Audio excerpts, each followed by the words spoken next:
raised in Apex, Chrissy Key Rollins has lived in North Carolina her whole life. She began her natural healing journey in December 2001, and over the years, her passion for discovering the true meaning of health and how it is naturally achieved has only grown stronger. She feels blessed and honored to offer people what she believes to be a blueprint for a solid foundation for living a balanced, fulfilling life. As a transformational coach and licensed massage and bodywork therapist, she assists in creating balance and transforming lives of those seeking positive change in their lives. Together, she co-creates personalized plans for success, aligning clients with their life purpose and living the life they deserve. Welcome, Chrissy. Thank you.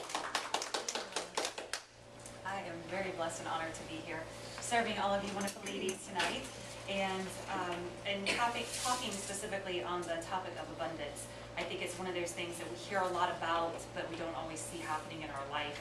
And one of the things that I like to do with my clients, especially with my life coaching and the people who come to me for spiritual guidance, is I look at it like this. I like to take you from your current situation, just pick you up, set you outside that situation, spin you around, have you look back in from a different perspective. When you look at your situation from a new perspective, you usually discover new resources. New resources lead to different choices. New choices lead to different options, and you end up getting different results in your life. So that's what I'm all about. I like to bring very practical things that you can take into your life starting immediately and test out for yourself.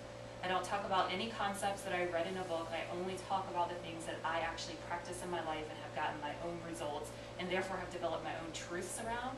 When I bring them to you, they're just a concept. When you put them to work in your life, you'll develop your own truths, and that's what I encourage you to do. You can always go back to living life how you live it now. Totally fine by me, but at least give it a shot. Try it out, and I like to say try it for as long as you've been doing what you've been doing now, but at least give it 30 days. A lot of times for me, whenever I try something new, it'll take me about 30 hours to realize if it's really working in my life or not. So that's what I wanted to bring to y'all today, was just a new perspective, another way of looking at the mentality side of abundance, because I found for myself, the reason that I wasn't seeing all the abundance that was surrounding me and that everybody was telling me about was because I was in my own way mentally. And once I was able to get past those mental blocks, everything started to shift in my life. So, abundance mentality, how to mentally get out of your own way in order to allow abundance to flow today. I put down a lot of thoughts and I left some fill in the blanks. You know, so you got some fun stuff to kind of follow along with. And you have plenty of room on the back if you want to jot down your own notes, unless you have your own notebook with you. And if I hit on anything that kind of makes you say, I'm not quite following you, I'm not really getting this, feel free, raise your hand. This is our time together. I want you all to get out of it what you need to get out of it, not just what I felt like bringing to the table. So, the first thing that I want to do is to offer you a new perspective. Everything that you've wanted in your life wanted you before you wanted it. That's why you wanted it to begin with. You're actually divinely designed to receive everything that you want in life. So starting with that concept is a great place to start whenever we're looking at shifting our mentality around abundance. The universe, God, life, whatever word you prefer to put in the blank, that unseen behind the scene, whatever's making all of this go round, it is conspiring in your favor in every moment to send to you exactly what you want. And there's only one thing that is stopping it from coming into your life, and that's you. So what you want is trying to get into your life at every moment, and you are the only thing stopping it from coming in. So that's what the first blank is if you want to follow along. This concept alone completely changed my life. And again, when it was just a concept for me, not really doing anything for me. But when I just decided to start living my life from the perspective of, what if this is true? What if I am the only person, the only thing in this world that's stopping what I want to come into my life? Might as well test that out. Because if it's just me, I can do something about that. If it has to do with like where my background is, where my family's from, how much money I have, who I'm married to, what region I'm born in, then I can't really do too much. But if it's me, I might as well play with this idea and see what kind of results I can get. So how do you stop it? How do you get out of your own way? How do you stop it from, I guess I said that backwards. How do you stop it from coming into your life? You stop it with your limiting beliefs. By trying to figure out the how, you begin to interfere with what life is doing in order for you to receive. So it's our own thought process that stops what we want for coming into our life, our own limiting beliefs. And when we get focused on the how, which is actually none of our business, although we think that it is absolutely none of our business. The how doesn't really matter at all, but usually that's the first thing we go to and trying to figure out how to get what we want. See, can't even talk about getting what we want without talking about how do you get what you want. So let's think about the typical thought process. It starts with an idea. The idea leads to pictures forming in your mind of what it would look like. Your mind pulls pictures from your past experiences, either personal or what you've witnessed from others. So say it's something that you want, but it's nothing that you've experienced in your life, but you know somebody who has what you want. Then you take a look at their life and try to figure out what they did in order to get it. Your mind sees the end results and begins to focus on what will have to happen in order for you to achieve your desire. Your mind begins to create stories and judgments around what needs to happen, and if it's a possibility for it to happen to you, if you've got what it takes, if you were born to the right family, again, have enough money, etc., any possible obstacles and challenges is where your mind goes.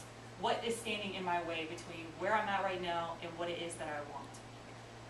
Based on all these stories and judgments that the mind creates, you decide if you should go for it or if you're going to fail without even trying. So does any of this sound familiar? Okay. Getting aware of what's going through your mind and the process that your mind's working is the very first step in order to change anything. So holding on to and letting go of the how. How you break this cycle of the typical thought process is becoming aware of what your thoughts are. But before we even go to what our thoughts are, understanding the mind is pivotal. When I thought that I was my thoughts, my life was a hot mess.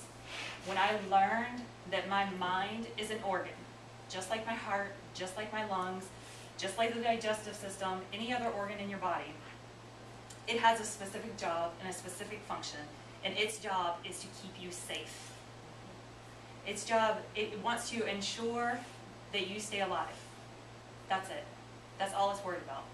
It's not designed to ensure that you reach your hopes and dreams. It's simply a safety mechanism to ensure your survival. What the mind dislikes most is the unknown. So if you're trying to create or attract or bring into your life something that you've never had before, the last thing that your mind wants you to do is to go for that, because you might die. Quite frankly, that's how the mind works. It's very black and white. And anytime that I'm facing something and I feel that resistance come up, I have to recognize within myself, am I going to die doing this? Chances are we're not. And the mind's working constantly around the clock with all your friends and family, all the strangers that you pass on the street, trying to keep you alive. It's trying to protect you from people, places, and things that aren't truly a threat. But because they're unknown, the mind's going to be proactive and try to predict what's going to happen and try to keep you safe. That's it. It makes that mental chatter sound a little bit different for me. So it's very efficient, and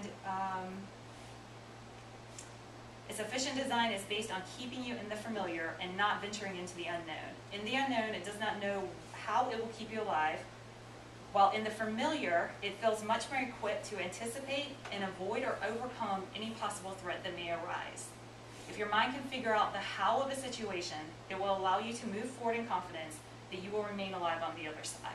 So driving a car is one of the most dangerous things that we can do, but all of us jumped in our car tonight, probably multitasking, doing 5 different things, and drove here without thinking twice about it. Why did our mind let us do that? Because we've done it a lot. And because we've done it so many times without these negative results, the mind doesn't even think twice about it. You're just focusing on where you're going. You might not even use your hands to drive. And you don't get stopped in your way. But whenever you come into a situation, especially when it's one that could improve your life, to attract more money or a spouse or a new house or a new job, although it's enticing and it makes us excited, it's still unknown territory. And unknown territory to the mind is just simply a threat. And it's going to do whatever it can do to predict worst case scenario so that you can be prepared in order to overcome it. But a lot of times when our mind goes to worst case scenario, we become overwhelmed and we stop, or we don't even get started towards that thing that we desire. Is this making sense to everybody? Okay. Just got to make sure. Sometimes I'm not quite sure. So what's the problem in this design? Great for keeping us alive. Great whenever there was like velociraptors running around the streets. Not so efficient in our luxury society that we have today. So the mind would rather keep you uncomfortable in the familiar than risk death venturing into a better situation.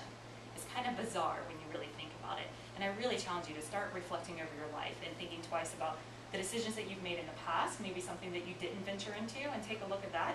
Or anytime that you feel that kind of resistance or hesitation in your life now in pursuing something new. And quite frankly, I mean, really, get real with yourself and take a look at that. Is this situation going to kill me? And I know it sounds kind of laughable, but really, that's how the mind's thinking. If you can roll that one off the top of the list, then it's a little bit more, it's easier to kind of get the mind to go along with what it is that you're trying to pursue.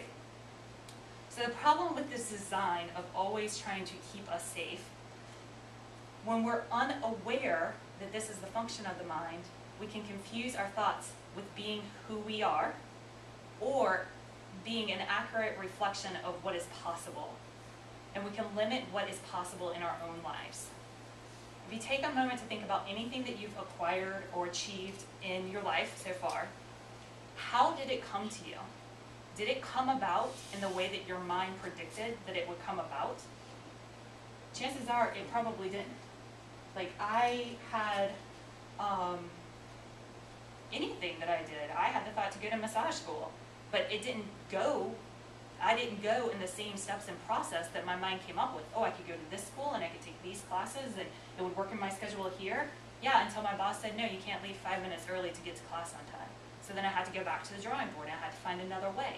I didn't have the money to pay cash out of pocket, but then I found school loans to be able to do it. In the result, I got what I wanted.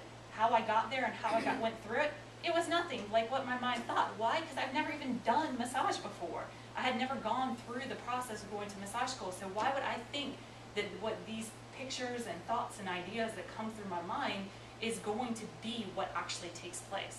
I mean, think about anywhere. I like to travel, and I remember going to like New York City and New Orleans and San Diego and San Francisco, Las Vegas, perfect example. Las Vegas looks nothing like it looks on TV. I mean, it looks like it, but it's not the same thing. I had like these stories and ideas of what I was going to expect, and I had even seen pictures and seen movies and images and had all kinds of exposure to what Las Vegas is. And when I show up, I'm like, really? I feel like I'm in a gas station and this is a casino? It was mind-blowing to me. So holding tight to those images and thinking that everything has to happen A, B, C, D in order to get what you want, you're limiting yourself, especially if you can't think of a how you're going to get the B, C, or D. A lot of times it shows up in a very different order. It shows up like P, S, B, Z, A. And we would never think that because we hadn't had the experience in doing it. And then if we do think, well, I have a friend who went to massage school, but she's got a lot of money and her parents paid for it for her, or she had a job that she could go and, take half days and go throughout the day. I can't do that, therefore I might as well cross that dream off my list. And maybe we don't do this with everything, but I'm sure everybody can kind of think of something that they looked at and say, yeah, I don't have that body type, I don't have that background, I don't have that thing that that other person has that so easily acquired it, therefore it's not a possibility for me. That's a telltale sign of a limiting belief. If you feel it here and you want it here, it's a possibility for you. So just tell this, thank you, I'm going to pursue it anyway, and just start taking those action steps forward. Because in the end, as long as you get what you want, does it really matter the how? Ever. Not to me.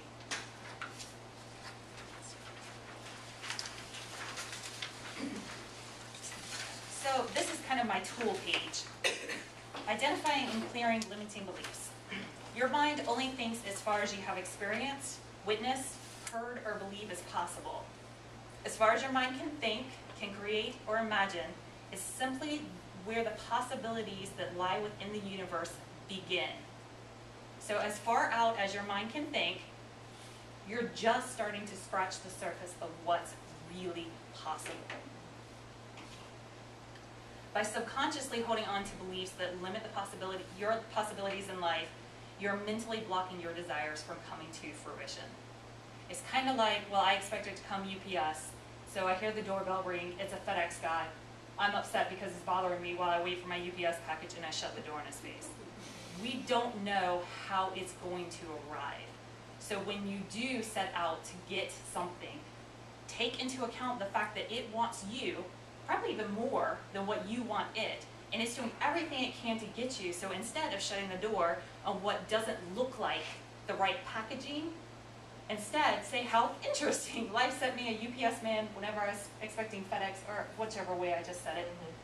And ask yourself, how could this be the answer? How could this be a step towards that thing that I want, instead of, this is so obviously not what I ordered, send it back and don't bother me again until it's the right packaging. In order to begin identifying and clearing limiting beliefs, you're going to have to begin paying attention to your thoughts and questioning everything. It's a lot of fun. And there's a game that I like to play, and I call it What If? This is one of my favorite games to play, and it allows me to move past my mind, trying to keep me safe, and move into the true realm of possibility in the creation process. When you have a desire, and your mind creates a story on how it isn't possible, it's going to take forever to achieve, you don't have the resources needed, or any other limiting belief, challenge yourself with these simple questions. What if what I want wanted me before I wanted it?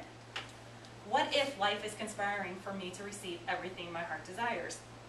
What if the right people, circumstances, and events will unfold to ensure I receive?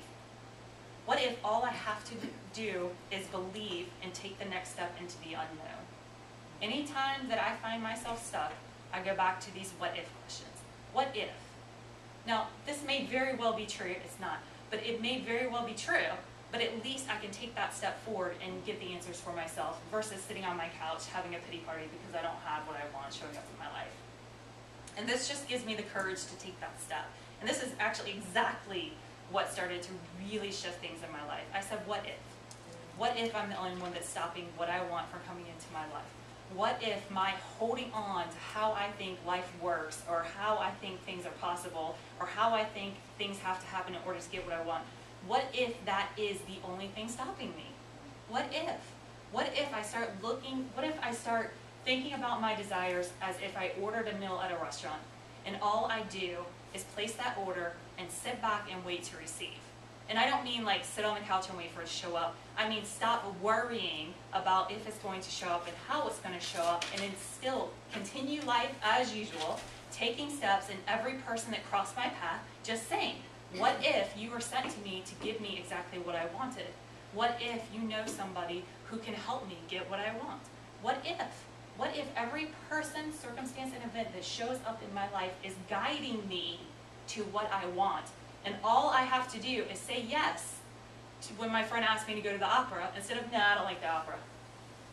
In order to go and sit down next to a total stranger, start a conversation, and find out he wants to give me exactly what I want. What if? What if I started saying yes instead of no? What if I started exploring the options in people that are set in front of me, instead of saying, yeah, you can never give me what I want, so I'm just not even going to bother talking to you tonight. I would never do that, by the way, but just saying. What if? It's such a simple, simple, simple question. And again, it gets my mind thinking in a new direction. So, perfect. Putting your mind to work to serve your desires. This is a great process. The mind's amazing. It's a great, amazing tool. But you got to know, you got to kind of keep it in check and know what it's there to do, and know what its strengths are, and use them to serve you. So I like to think of it as, I use my mind in service to my heart, not the other way around. So I train my mind to be its amazing filtering, worst case scenario predicting device that it is, in order to get what I want instead of to keep me where I'm at in life. The mind's a very powerful tool, and when used to serve your desires versus your survival, you will begin to tap into your true creative potential and power. The mind is amazing at creating visions, and a clear vision is absolutely necessary for tapping into the abundance surrounding you.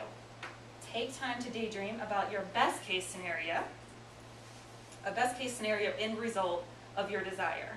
So ask yourself, when I have what I desire, what will it look, feel, smell, taste, and sound like? Not necessarily in that order. Look, feel, smell, taste, and sound like. Visualize that end result. Picture, like I make a little movie scene in my head. It'll be like me running across the room, you know, towards somebody that I want to see, whatever it is. I will put a little movie snippet in my head, best case scenario.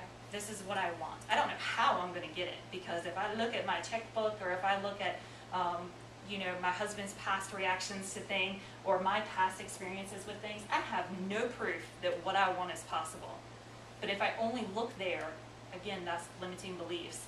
And if I instead use this amazing tool that I have to envision what it is that I want to create and what that end result will look like, then I can use my forces for good instead of evil. Challenge yourself to incorporate as many senses as possible. Make your vision as real as possible, and keep working on creating your vision until you've created one that really makes your heart sing, one that you cannot live without, and one that you will do whatever it takes to have. I've written vision statements before, created little visions, and I was just like, sounds nice, but if it didn't happen, I'd be okay with that. So I had to go back, and I had to take out those things that I thought were, I had to add the things that I thought weren't possible, and I had to take out the things that I was doing out of obligation, or I thought that I had to do. So we're talking about like these big, juicy, awesome dreams. And I also would look back, you have not only, I would look back to my past achievements or experiences. When's the time that I've experienced something like this?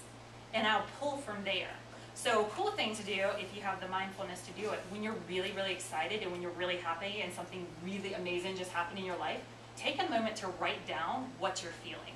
Take a moment to capture that feeling, what you're feeling in your physical body. If you feel like your heart's open, if you feel like you can dance or sing, like capture that in a scenario, and then use that same feeling. Because you felt it once, you can feel it again. Use that same feeling to evoke those emotions with whatever it is that you're trying to create. So maybe you haven't created this exact thing that you want to create in your life, or you know, experience this exact thing, but you've experienced something like it. And really, we don't want the thing. We want the experience of having the thing. We don't want the fancy car. We want the experience of having a car that gets us somewhere safe and sound and in style. You know, it's not really that thing. How many times have you like thought that you really wanted this one thing, and as you started going on your journey, it totally turned into something else, but you still got what you wanted? Because it wasn't that thing that's going to bring it to you. It's your experience that you think that thing is going to bring to you.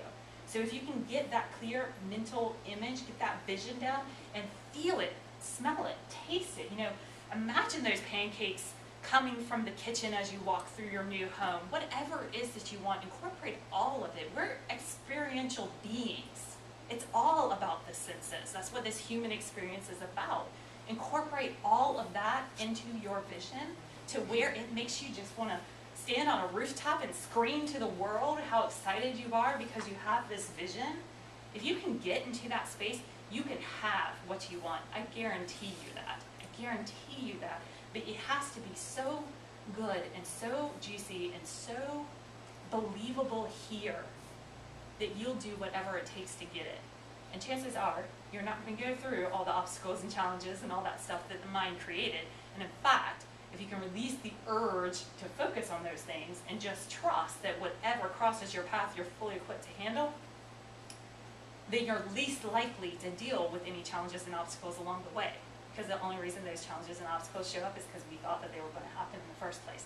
So if you spend all your time focusing on what challenges and obstacles are going to come up and how you're going to overcome them, you're just setting yourself up for a really, really tough time. I've done this over and over again in my life because I just had to have what I wanted, and I was going to do whatever it took to get it instead of just allowing it to come into my life. And I've had my dreams prolonged. I've had them be a lot more expensive.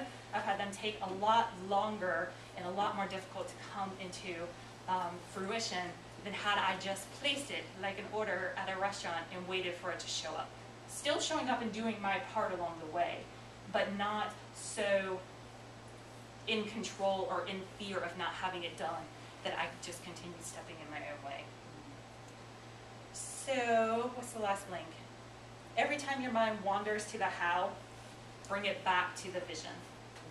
So when you get yourself caught, well, how is it going to happen, and how am I going to have the money? It's 6 days away, and my bank account says negative whatever. Move your thoughts from the how, put it back on that vision, because it's that vision that's going to bring it into your life, not you figuring out the how. It's not your business. That's what the universe does. God, life, whatever you want to call it, all that unseen behind the scene, that's its job, not your job. Our job is to create that clear vision and know like we know that it's coming to us, and never lose sight of that. I know I'm probably close to out of time. No, you've got a few minutes. Okay. So, I talk really fast, by the way, in case you didn't notice. So if you want me to kind of go over anything, or if anything's coming up for anybody, or any questions, please tell me your name. My name is Diane. Diane. That's great.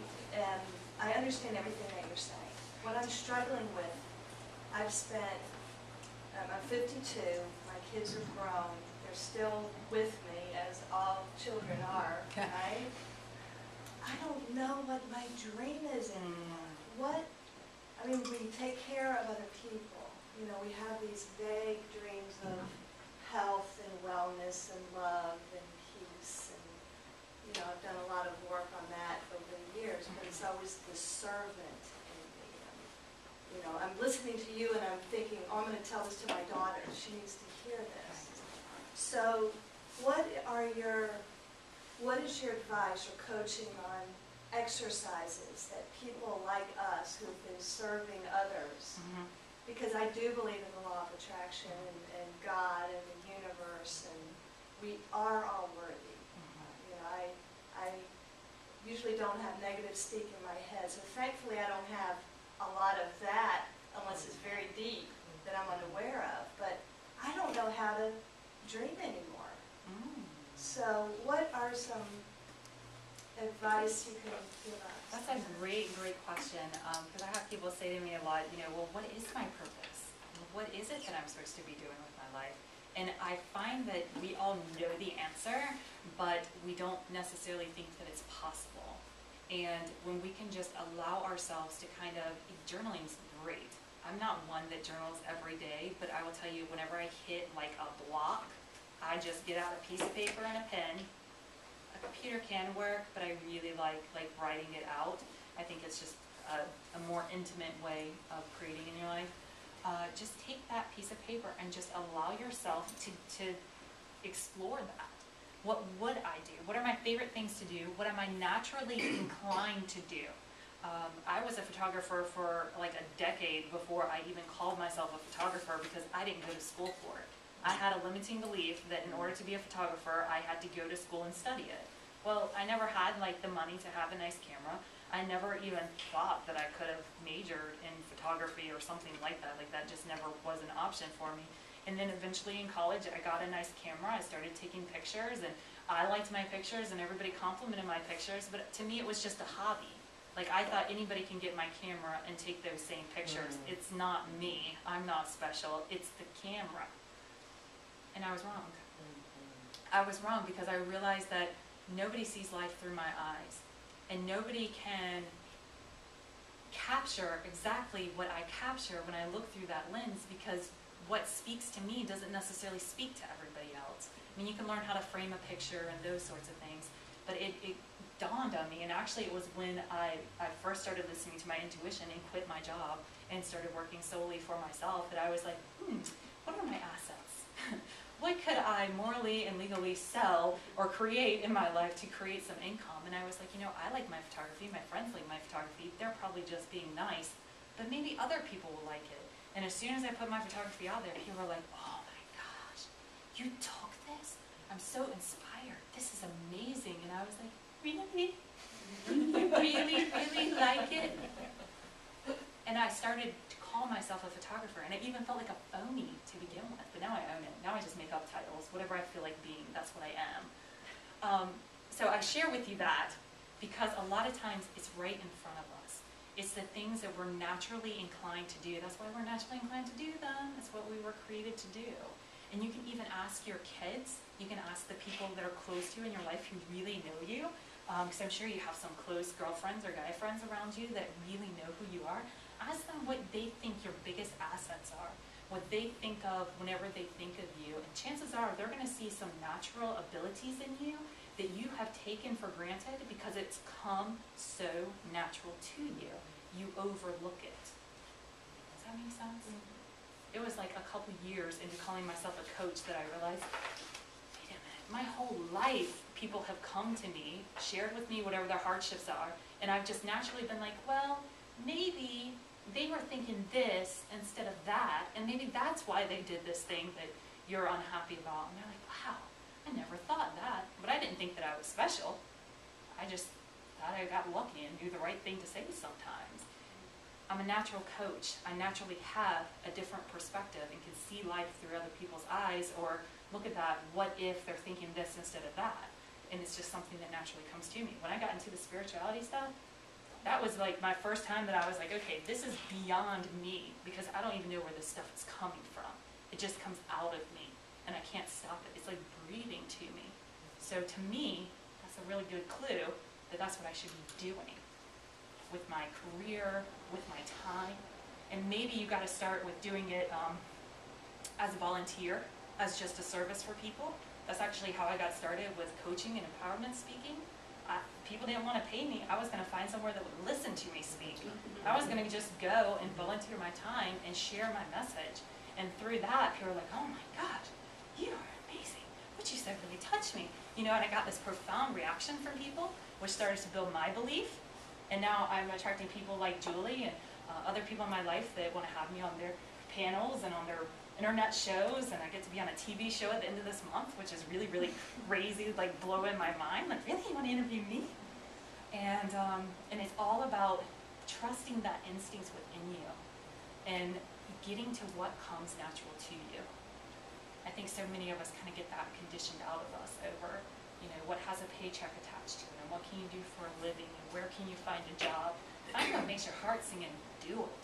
If someone won't pay you to do it, find somewhere that you can just do it as a service. And once you build that belief in yourself and your abilities, you're going to start attracting all those opportunities to you. Because it is you that's in your own way. Sorry. Thank you. So Chrissy, Does that help? Yes. Okay. you've given a lot of great information, you know, about getting off the couch. Oh, yes. So, one thing that everyone can do right after the workshop, tonight before bed, first thing in the morning, what one thing can they do to reawaken their brilliance? Write down one thing that you want in your life that you're not doing right now because you didn't think it was possible. Write it down. 80% of what we write down happens in life. Even if you write it down and put it in a drawer and never look at it again, 80% of what you write down will happen. I have proof of that in my own life because I get all excited, I write stuff down and I get all scared and I don't do it. And then years later I look at my sheet, I'm like, oh my gosh, I've done all this stuff and I don't even remember writing it down. Write down something that you want in your life that you don't think is possible. And I would challenge you on a daily basis to look at it and ask, what if? What if this wanted me before I even knew that I wanted it? What if I was designed divinely to receive this thing that I want? What if every person who crossed my path is actually being sent to help me find the right people to help me get this? And start looking at your life in that perspective and just start challenging yourself, taking that risk. Tell people what you want to do and find out who can help you do it. Risk them laughing at you or telling you that it's not possible. And by the way, if they say it's not possible, it's because they believe it's not possible for them. It has nothing to do with you. And just start flirting with it. Start flirting with that abundance. Start playing around with it and allow yourself to find something small that's not really scary and overwhelming, and just put these principles to work. Work on that vision. Go through that what if process and just see what happens. It's amazing what will happen. When you just open up, like whenever you take this like close, that's not possible, you just say, maybe it's possible. It's amazing what will come through that little slot. And just watch it happen. It's destined. I want to use